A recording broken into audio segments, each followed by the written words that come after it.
Do you feel like you're lazy? You're labeling yourself lazy because you're sitting on the couch, you're not getting up, you can't get started on things, you finding all kinds of good things to distract yourself by the phone or whatever it is, but you're not doing the things you know you should do, and you just kind of not even thinking about them, and and feel like you're super lazy. But is it really laziness? Is it really? Because oftentimes people think they're lazy, but they actually not. They may just be mentally and physically drained. They might have just not enough sleep, for example, or other things going on, or they lack clarity. They may not have a clear goal, a clear why, or Okay. it can be also subconsciously more like a fear of, you know, starting something and not knowing if, the outcome will be better or if we can even do it. We'll cover all those today. So welcome. I'm Heike Fallon. I'm a personal performance coach, and I help my clients master their self-leadership so they can really manage their life, their work-life balance, and all of that around. And oftentimes they tell me in the session, like, yeah, I was lazy, I didn't do anything.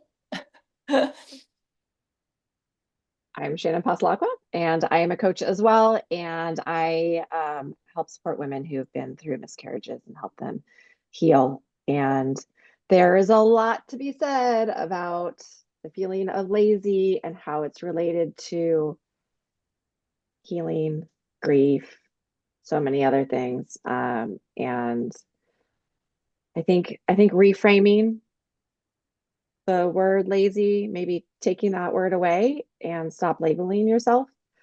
We could start there. Yeah, I love that. Why should Um, we do that? what? Why should we do that? Because when I don't if you're feeling like you're lazy, I have a hard time believing that someone who is feeling lazy is actually lazy. I think if they're putting, if they feel guilty about it, I don't think they're lazy. I think they're stuck. I think they might be in some sort of response mode, and that could be so many different things. Um, from someone who has ADHD, like lazy is, I mean, like there's a lot of times when we feel like we can't get something done. We're kind of just in the stuck mode. And I don't think that's lazy. I think that is our body telling us, one, either you don't have enough dopamine, or two, you need to rest. And for someone like me who I need rest. I can go into hyper focus or I can do a lot. And then I know when I'm not being as productive, I need that downtime. And our society, if they looked at it, would say that looks like laziness. I love that. Yeah. But I think our society has put so much emphasis on doing and producing, and I think they failed in that. And there are times when we need to rest. And so I don't think it's laziness. I think it's rest. Yeah, no, I love that. I love that reframing, because at the end of the day, the brain has to conserve energy, and we can't be always going and doing, being super productive in a sense that we think busyness is productivity, and neglect that we do need downtime, we do need recovery time besides sleep. And to schedule actually a time that we have to have downtime, recovery time, and that is a time where we're doing nothing, Mm-hmm. meaning what oftentimes people go consider lazy. But no, it's not laziness. It's actually scheduling time for doing nothing, where you can just be and rest and not productive in a sense, or Well, you might even be productive in that time with something else, which isn't necessarily your goal, but just that downtime and balancing out your energy better. Yeah, and it's a hard concept, I think, for us who've grown up in a time where we've been taught that we just need to be going all the time. It's it's hard to reframe that, but I think it's important right now. I think a lot of us are feeling overwhelmed, um, and need that downtime a little bit. It's okay to step away for a little bit and give yourself that break, because if you don't, your body is going to do it for you. And I've it's funny that we're having this conversation now, because I have taken this last week, I would say, off. I hadn't intended to take it off, as like I just I haven't, maybe I just haven't been motivated. I haven't worked out like I usually work out. I haven't been doing the things that I normally do. Um, but I feel like I've been resting, and I feel like my body kind of needed to slow down for a little bit. It's just learning how to then step back into it, right? That is definitely the challenge, to not let that linger and actually schedule that time, being very mindful. How long is the time that I'm going to take off of something, that I'm taking a break? I like all, But I'm going to interject that into that, because I think, yes, you can schedule it, and you have to listen to your body, yeah, because if you schedule that time and you're still not ready to come back, true. you Yes. need to listen and say, okay, I need an extra hour. I need an extra day. I need whatever it is. You got to listen to what your body is telling you, because you don't want it to just crash and burn. And I'm going to add to that, I think that also requires then a little bit analyzing what led up to the time. Was there unexpected events that happened that caused more energy use, or was I not doing too well with my time management and I cramped in too much and didn't hold enough space for recovery throughout what I was doing? Because we don't want to like go super hard and crash. Yeah, So it's also, once we feel like we need longer periods of time off, to look back and see, what is there something special that I could have done differently leading up, so it doesn't require as long of a right. recovery. Yeah, So I yeah, would do that. But I like to touch on, because neurotransmitters are definitely a big part of this, because motivation is comes from the dopamine release, right? So it's a neurotransmitter. And as you said, ADHD may cause not the same dopamine release, and that's why it is a little harder to get started on tasks, because there might not be the actual chemical release happening. That's one component. So don't beat yourself up. Anybody listening, if you've been diagnosed with ADHD, that might be the reason. And, it's just about recognizing that and figuring out strategies to overcome that. Now, another thing I've just heard recently, that the problem too is with the scrolling on social media and these constant dopamine releases we get through those type of habits, actually screws up a little bit the brain of this overly dopamine release yeah, constantly, that it is hard for the brain to even create dopamine releases, supposedly. I have not read a research on it. I heard somebody talking about it at a podcast, but supposedly it makes sense. So supposedly that the dopamine release that we then oftentimes need to get started to get motivate for the motivation of doing a task yeah. becomes harder, because we're not getting that quick dopamine release that we get from scrolling. Yeah, I would say it's really important to take a dopamine break and let your I, brain I kind of, like that, a dopamine break. yeah, like just let it reset, I guess is the word. I think oftentimes a lot of us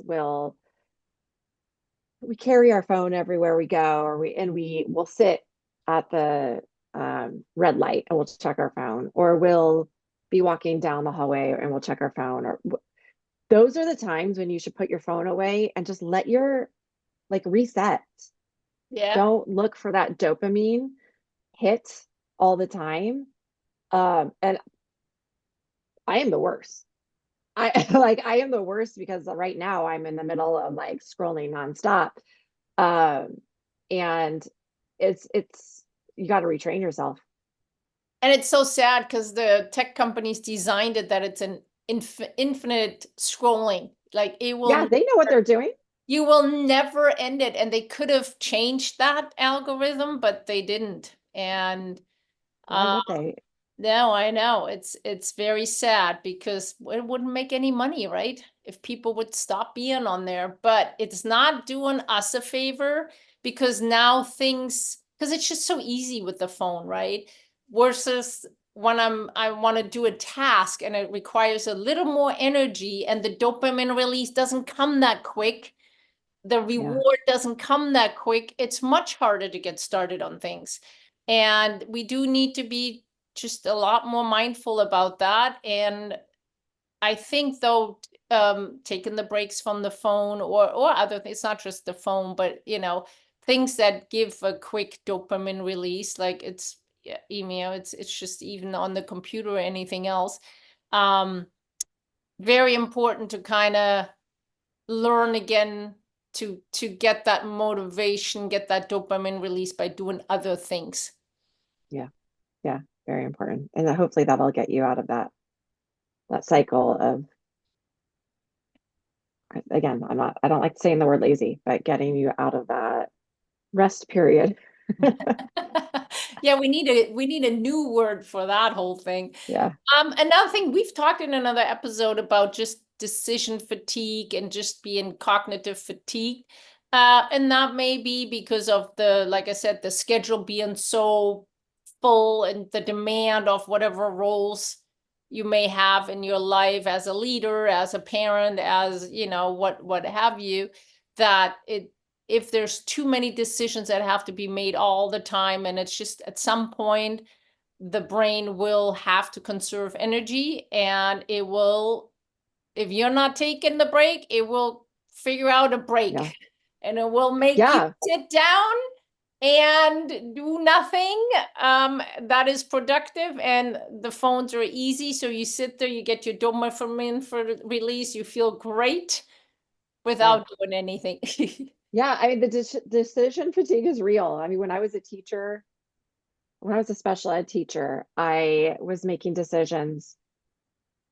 I mean, like so many decisions in 1 minute, every day, all day. Then I came home and I had my little babies at home, and decisions all day, every day about that. And it was exhausting. So, when you're a parent making, decision fatigue is real when you're, you know, working in Yeah, corporate world or as a teacher or whatever it is you're doing, entrepreneurship, so many decisions. Like it's exhausting. yeah, yeah. And like I said, we're living in a culture, we're demanding that we're always on and can do all these good, smart decisions, but it takes a lot. It takes a lot of energy to make all these decisions. Now, other reasons can be too, not having a clear goal, not really having a good why. This is part of some bigger goal, maybe bigger ambition, or it could be just not a good connection to your life. That task really doesn't matter much to you. And if that's the case, but the task needs to be done, then it's really connecting it to your why, or connecting it to and figuring out, why is it important, and gain more clarity about that. So that can be another reason why people tend to not do the things that they know they should be doing and they feel lazy. Um, and I think too, I said fears already earlier, that if if sometimes we're afraid to start something because we don't know, is it really going to be better at the end? um, Hmm. or, if I do something, then I may change the current state. And do I really want to change what I have right now? Is this really better once I get going on things? Or sometimes simply because we may not realize, but we might be scared of the whole process of going through whatever we need to do. If maybe we doubt ourselves, if we can do it. And if we doubt it Hmm. ourselves and we don't have the confidence, we may rather not start. That's it. Well, yeah, and sometimes it's hard to, if you don't sit down and analyze, like, okay, when I make these big changes or when I make changes, what am I going to lose? What am I going to gain? Yeah.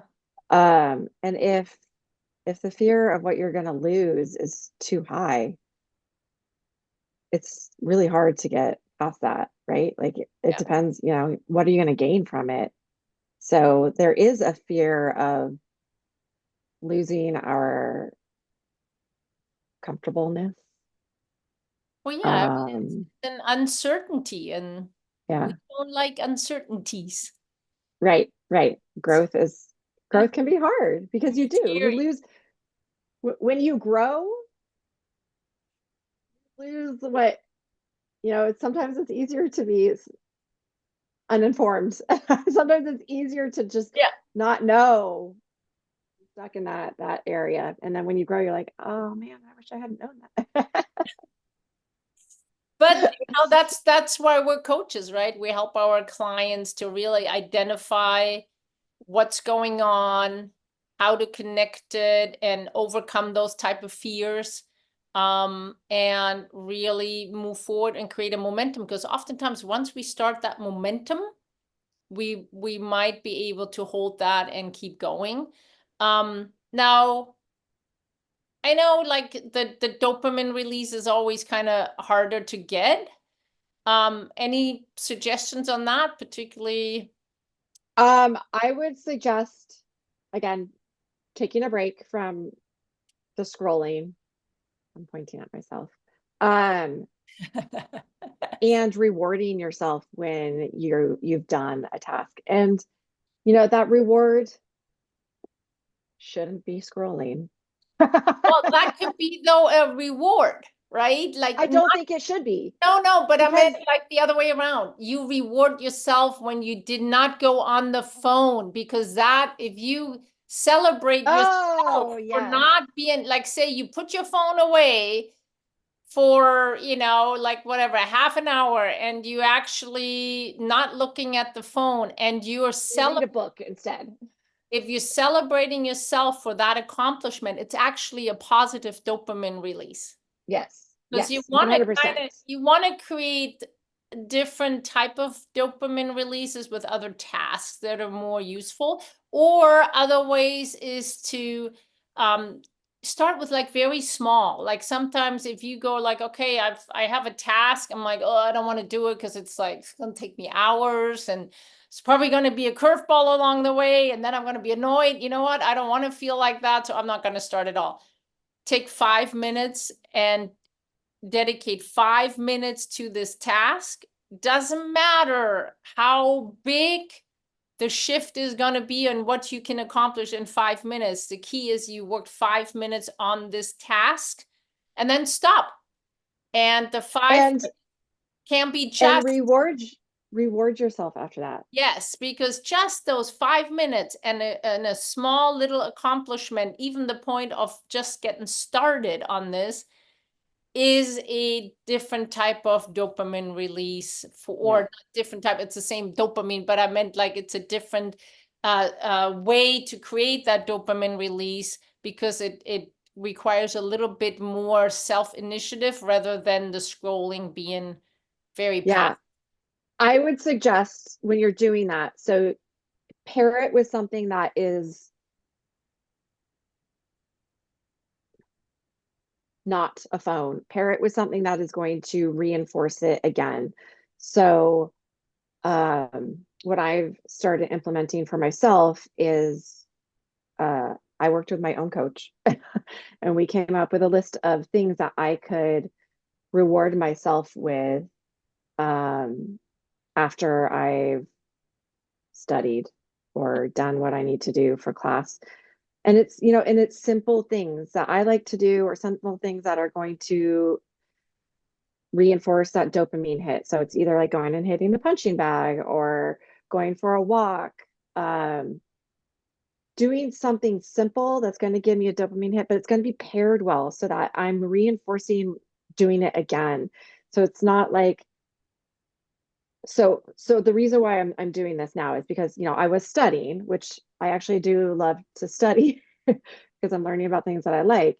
When I study and then I go immediately back to my phone and social media and see what's going on in the world, that's a negative reinforcement because there's like bad news coming at me. And so those two things are being paired together. Yep. And I am going to learn to then not like to study and not want to study because I'm pairing it with a negative reinforcer. So it's going to be really important to pair what you want to do with something that is a positive reinforcer. Love that. So Like the chunking. yes, so going outside and being outside for a couple of minutes, or going for a walk or journaling or and we say these things all the time because they've been proven to help. So pair it with something that's a positive reinforcer and not a negative reinforcer. I love that. I love that. Um, I think also in general, oftentimes chunking it ahead of time, let's say if it's a task, it's hard for you to get started. But it's this thing that you should be doing on a daily or kind of regular basis. Chunk it to something that you're already doing consistently Yeah, might help you as well. So, every time you brush teeth in the morning, right after you do XYZ. yeah. Or just X, I mean. Just one thing. Something. But doing it with something that you're already doing in your daily schedule oftentimes helped. Yeah, That's usually what has helped me to kind of tack it on something else that's going on to just get started. yeah, just get over that Oftentimes hump. I find myself for sure that I go like, oh, I'm just gonna try to get, and then I get sucked into and get way more done on it than I originally thought, because really the hardest part is getting started. Once It you get really is. once you're there for just a couple minutes and you're getting in, then oftentimes we don't even realize, and we're way more productive than we ever thought we would at that moment. Yeah, yeah, yeah. So, but don't if you're feeling like you need a break, I just want to reiterate, it's not being lazy. You may need to step back for a little bit and reevaluate and maybe add in some of these steps that we've talked about. Reevaluate what what made you feel like you needed to take a break. What prompted this? What was what happened before, all the steps that happened beforehand to make you go, okay, I've overdone it. Yeah. And now I need to hide under my covers. Well, and I think it's the problem is when we say I am lazy, like Mm, that, then it's a certain we identify ourselves with that, and I think we need to just not, yeah, that word just needs to, well, and you're saying I am, right? yeah, Like stop saying I am. You aren't. You no, may have a lazy day, yeah, which which is fine. which is fine, and it's fine. Like I said, I'm taking a break, right? Then or I'm taking it easy today, or whatever it be. But Yeah. if we using that word and labeling ourself, it definitely has a negativity to it. It's not helpful. No, and then you're adding shame on top of something that is your body telling you that you need. So stop adding shame on top of everything else because that's not going to get us anywhere. Again, identify where is it coming from? What's going on in your life? Are you overwhelmed? Was there a lot going on? Do you just need a break? Maybe you need a good night's sleep. Maybe you just need to manage your schedule better, to manage your energy better. And it's okay to take breaks. It's okay. We don't need to be this go, go, go, go, go Yeah. mentality. To really take care of ourselves is a good thing. And that's not laziness. Mm. And we should really take that out of it and then apply, really, after analyzing, apply and figure out the strategies that work for you, because everybody's Yeah. different. There is no, here's your playbook, this is what you got to do. You got to kind of work on it a little bit, figure out what it is, and move on from there.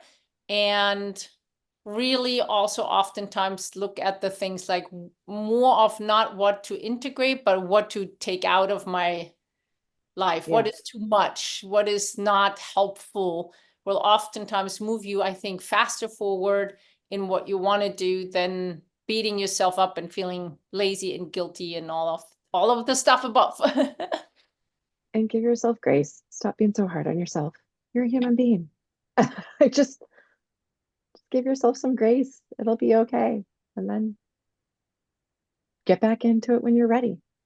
Exactly, exactly. Well, if you love this episode, we have a couple other episodes about procrastination and different motivation, all kinds of good things. Check them out.